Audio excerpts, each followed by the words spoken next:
Saya kira tadi pencerahan dari Pak Dir sangat memberikan jawaban langsung sebenarnya terhadap apa yang tadi juga disampaikan oleh para peserta di sini terkait mengenai dasar hukumnya apa. Tadi sudah sangat gamblang dijelaskan oleh Pak Dir bahwa peningkatan SDM masyarakat desa menjadi salah satu bagian yang bisa dan halal kalau dari dana desa itu kita alokasikan ya. Kira-kira seperti itu ya Pak Dir ya. Nah, tidak mengherankan Bapak Ibu kalau pernah mendengar apa yang dikatakan oleh Menteri Nadiem bahwa saat ini lembaga pendidikan formal itu ijazah itu sama sekali tidak menggambarkan kompetensi seseorang. Dia punya ijazah ini, ijazah itu, bahkan misalnya seseorang yang mempunyai katakanlah ijazah yang ahlinya di bidang komputer, ketika kita suruh komputer dan juga tidak bisa. Itu faktanya. Jadi ijazahnya itu tidak menggambarkan kompetensi seseorang. Kelulusan seseorang, di wisuda seseorang itu juga tidak menggambarkan bahwa dia sudah siap untuk pasar kerja. Dan ini sangat terkonfirmasi. Saya kebetulan sebelum berada di posisi ini selama 2 tahun dipercayakan menjadi kepala Balai Besar Pengembangan Latihan Kerja Medan. Kalau nggak Bapak Ibu, yang masuk ke BLK itu hampir 70% itu adalah lulusan SMK dan lulusan perguruan tinggi. Yang notabene mereka itu sudah dididik untuk mempunyai keahlian tertentu, tapi faktanya ternyata belum siap untuk bekerja. Nah tentu Bapak Ibu kemudian kita bertanya, kalau dengan kondisi output dari pendidikan formal yang masih seperti ini, sementara tidak mungkin lagi yang sudah lulus, yang sudah sarjana atau yang sudah selesai sekolah harus dimasukkan lagi ke sekolah agar supaya mereka bisa mencapai pada level kompetensi tertentu. Itu tidak mungkin lagi. Nah inilah Kementerian Ketenagakerjaan hadir melalui pelatihan yang ditawarkan. Tujuannya apa? Dalam rangka untuk menjawab, dalam rangka untuk mengisi kekosongan yang tadi ditinggal oleh pendidikan formal, agar supaya para pekerja kita ini, para pencari kerja kita ini memiliki kemampuan, memiliki kompetensi yang diharapkan. Dengan itu kemudian mereka bisa diterima masuk ke pasar kerja.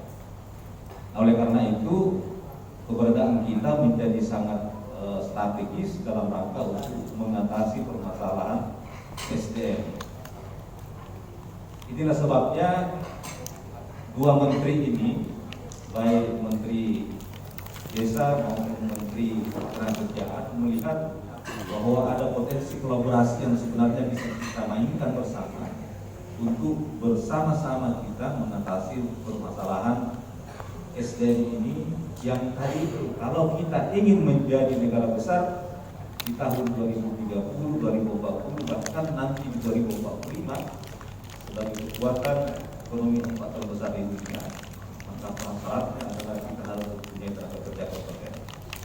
Saya kira ini yang pesan penting yang kenapa kemudian kita hadir di sini bersama-sama dengan Bapak Ibu para kepala desa, karena kita melihat peran kepala desa sangat strategis untuk menjadi mitra kami dalam menyelesaikan permasalahan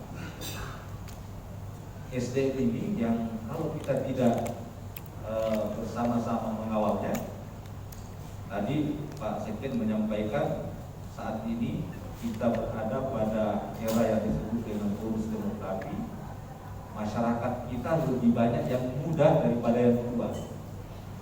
Nah, 2 hal yang mesti harus kita siapkan buat yang muda ini, selain lapangan pekerjaan, juga harus kita pastikan mereka mempunyai kompetensi yang cukup agar mereka bisa masuk dalam program pasar kerja yang sekarang ini tidak hanya kita bersaing dengan sesama bangsa kita. Kita punya kesepakatan dengan negara-negara ASEAN lainnya, kita bisa ke sana untuk masuk ke dalam negara mereka untuk mendapatkan pekerjaan, tapi jangan lupa kesempatan yang sama mereka juga punya kesempatan untuk masuk ke negara kita. Yang lebih ini lagi Bapak Ibu, karena kita tidak hanya bersaing dengan sesama manusia, saat ini juga kita bersaing dengan robot. Banyak pekerjaan yang dengan otomasi, dengan industri 4.0 ini tergantikan tenaga manusia yang dulunya dikerjakan oleh manusia, sekarang dikerjakan oleh robot. Kalau Bapak Ibu yang dulu-dulu yang sering ke Jakarta waktu masih sebelum pandemi, dari Cengkareng menuju ke kota Jakarta, selalu kita menemukan ada cewek cantik di balik pos di pintu-pintu tol itu ya, yang membantu kita untuk kita bayar dan terbukalah pintu tol itu. Sekarang cewek-cewek cantik itu sudah tidak ada semua. Kemana mereka itu sekarang? Digantikan oleh hanya sebuah kartu kecil yang tinggal ditempelin kemudian terbuka sendiri. Saya masih mendapatkan zaman itu waktu sekolah, pada hari-hari tertentu kita menantikan kedatangan Pak Pos membawa surat cinta dari jauh di sana ya. Sekarang Pak Pos itu sudah tidak ada lagi, karena melalui jari kita bisa mengirim kemana saja dalam waktu yang sangat singkat. Jadi banyak pekerjaan kita digantikan oleh otomasi, dan karena itu kemampuan kita untuk mengimbangi perkembangan teknologi ini terletak kepada kemampuan kita bagaimana menyiapkan generasi kita, termasuk generasi kita yang ada di desa. Lagi-lagi kami sangat mengapresiasi dengan kehadiran Bapak Ibu di sini.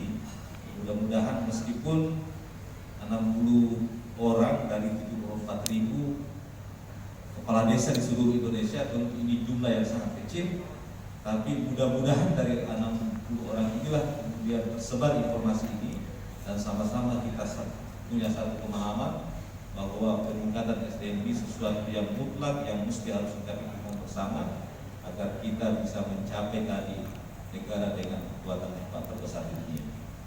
Saya mungkin tidak akan berpanjang lebar.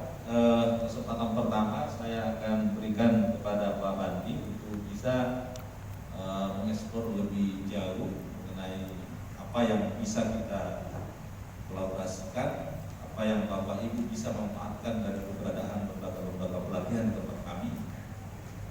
Dan dalam rangka tadi kita untuk membawa anak-anak desa memiliki kompetensi yang cukup.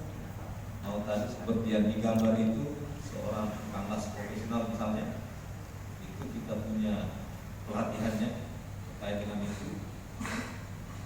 Di desa sekarang saya lihat juga sedang berkembang kafe-kafe, bukan hanya ada di kota tapi sampai ke desa-desa juga banyak sekarang tumbuh kafe-kafe. Bapak ini mengirim warga desanya untuk menjadi seorang barista profesional. Kita punya berbagai pelatihan yang bisa untuk atau mencetak tenaga-tenaga barista yang